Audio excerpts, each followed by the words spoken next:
এই হত্যাকাণ্ডটি আসলে একটা হানি ট্র্যাপের মতো একটা বিষয়। প্রথমে চাকরিজীবী, পেশাজীবী, সমাজের বিত্তবান লোকদের টার্গেট করা, এরপর হানি ট্র্যাপের ফাঁদে ফেলে তাদের কাছ থেকে টাকা পয়সা হাতিয়ে নেয় এ চক্র। রঞ্জিত দত্ত নামে ঔষধ কোম্পানির এক উচ্চপদস্থ কর্মকর্তার সঙ্গে সম্প্রতি পরিচয় হয় রুনা আক্তারের। এক পর্যায়ে রুনা প্রেমের ফাঁদে ফেলে কাবু করেন রঞ্জিতকে। বাসায় আসা যাওয়া হতো হরদম। তবে কে জানত কথিত স্বামীকে নিয়ে ছক কষছেন রঞ্জিতের সর্বস্ব হাতানোর। পরিকল্পনা অনুযায়ী টাকা পয়সা লুটে নিয়ে অজ্ঞান করে শেষে জেকে ধরে পুলিশের জানাজানির ভয়।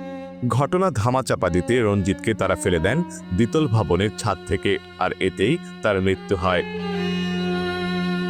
শনিবার বিকেলে জাতীয় জরুরি সেবা 999-এ কল পেয়ে অজ্ঞাত লাশ উদ্ধারের 8 ঘন্টা না যেতেই পুলিশ গ্রেফতার করে রুনা আক্তারকে। গ্রেফতার করা হয় তার সহযোগী কথিত স্বামীকেও। তাদের জিজ্ঞাসাবাদে বেরিয়ে আসে খুনের নেপথ্যের এই চাঞ্চল্যকর রহস্য। পুলিশ জানিয়েছে চক্রটি মূলত হানি ট্র্যাপ বা মধু ফাঁদে ফেলে এভাবেই চাকরিজীবী ও পেশাজীবীদের টার্গেট করে সবকিছু হাতিয়ে নেয়। বেসিক্যালি রঞ্জিত দত্ত নীরব জিসকা ফার্মাসিউটিক্যালসের টেরিটরি ম্যানেজার ছিলেন। ওনার এই ফ্লোলেস হত্যাকাণ্ড উদ্ঘাটনের ক্ষেত্রে আমাদের তদন্ত টিম 8 ঘন্টার মধ্যেই হত্যার রহস্য উদ্ঘাটন করতে সক্ষম হয়। রুনা আক্তার, প্রকাশ পিঙ্কি আক্তার বিলু, ওনাকে আমরা অ্যারেস্ট করি।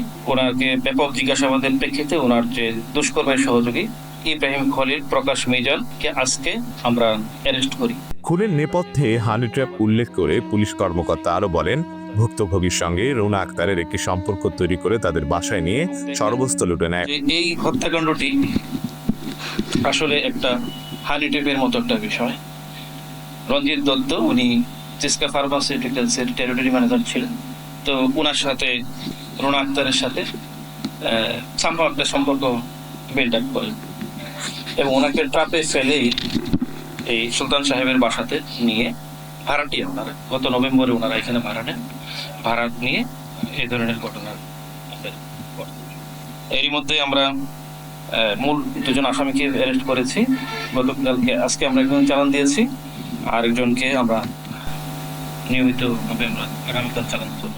ভুক্তভোগী রঞ্জিত দত্ত নীলকের বাড়ি জেলার পটিয়া থানার মুজাফফরাবাদ এলাকায়। নগরের পাহাড়তলী থানার উত্তর কাকটলী এলাকায় তিনি স্ত্রী পরিবার নিয়ে ভাড়া বাসায় থাকতেন। অন্যদিকে গ্রেফতার রুনা আক্তার সীতাকুণ্ড থানার মধ্যম সেলিমপুর গোলাম রহমান চৌধুরী বাড়ির মৃত মোস্তফা সওদাগরের মেয়ে এবং ইব্রাহিম খলিলুল্লাহ প্রকাশ মিজান ফেনী জেলার সোনাগাজী থানা সোনাপুর গ্রামের আমিরাবাদ এলাকার দেলর হোসেনের ছেলে। তারা দুজনেই নগরীর ডবলমুরিং থানার পাহাড়তলী বাজার এলাকার একটি ভবনে স্বামী স্ত্রী পরিচয়ে ভাড়ায় থাকতেন। ডাবল বোরিং থানা। আশিক আরেফিন, প্রতিদিনের বাংলাদেশ, চট্টগ্রাম।